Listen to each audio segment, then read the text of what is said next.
హైదరాబాద్లో మెట్రో విస్తరణపై రేవంత్ సర్కార్ ఫోకస్ పెట్టింది. పనుల్ని వేగవంతం చేస్తోంది. ఎంజీబీఎస్ నుంచి చాంద్రాయణగుట్ట వరకు 7.5 కిలోమీటర్లు నిర్మించబోతున్న మెట్రో ప్రాజెక్టు కోసం రోడ్డు విస్తరణ పనులు చురుగ్గా జరుగుతున్నాయి.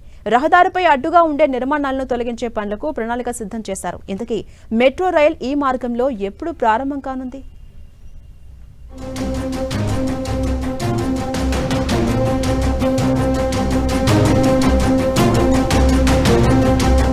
హైదరాబాద్ ఓల్డ్ సిటీలో మెట్రో నిర్మాణానికి అవసరమైన పనులను అధికారులు వేగవంతం చేశారు. ఎంజీబీఎస్ నుంచి చాంద్రాయణగుట్ట వరకు 7.5 కిలోమీటర్ల మెట్రో లైన్ను విస్తరించేందుకు ప్రభుత్వం పనులు చేపడుతోంది. ఇందులో భాగంగా రహదారి విస్తరణ పనులు వేగంగా సాగుతున్నాయి. ప్రస్తుతం ఉన్న రోడ్ను 100 అడుగులకు విస్తరిస్తున్నారు. రెండు వైపులా ఉన్న ఆస్తులను సేకరించి రోడ్డు విస్తరణ పనులు చేపట్టారు. ఈ మార్గంలో మొదటి అంచనా ప్రకారం 1100 ఆస్తులను సేకరించాల్సి ఉండగా ఇంజనీరింగ్ ప్రణాళికతో ప్రస్తుతం 886 ఆస్తులను మాత్రమే సేకరించాలని నిర్ణయించారు. మరోవైపు ఇప్పటి వరకు 550 వరకు ఆస్తులను సేకరించిన అధికారులు అందుకోసం 450 కోట్ల రూపాయలను ఖర్చు చేశారు.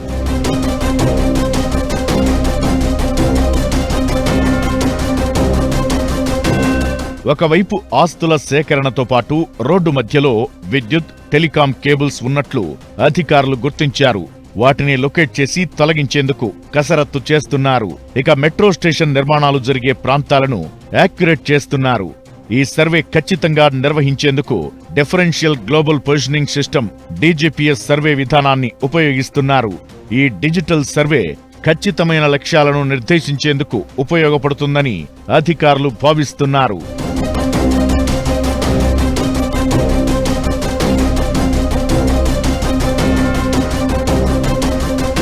మెట్రో పిల్లర్లను నిర్మించే భూగర్భంలో వచ్చే అడ్డంకులను అంచనా వేసి వాటిని వేరే చోటుకు మళ్లించడం మెట్రో ప్రాజెక్టులో చాలా కీలకమైన అంశం.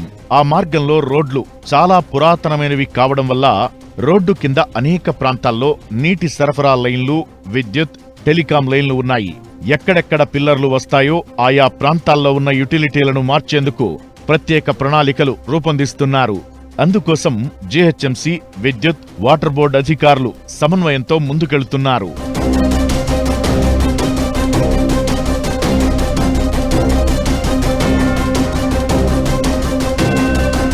వేగంగా రోడ్డు విస్తరణ పనులు పూర్తి చేసి వీలైనంత త్వరగా మెట్రో విస్తరణ ప్రాజెక్టును పట్టాలెక్కించాలని అధికారులు భావిస్తున్నారు.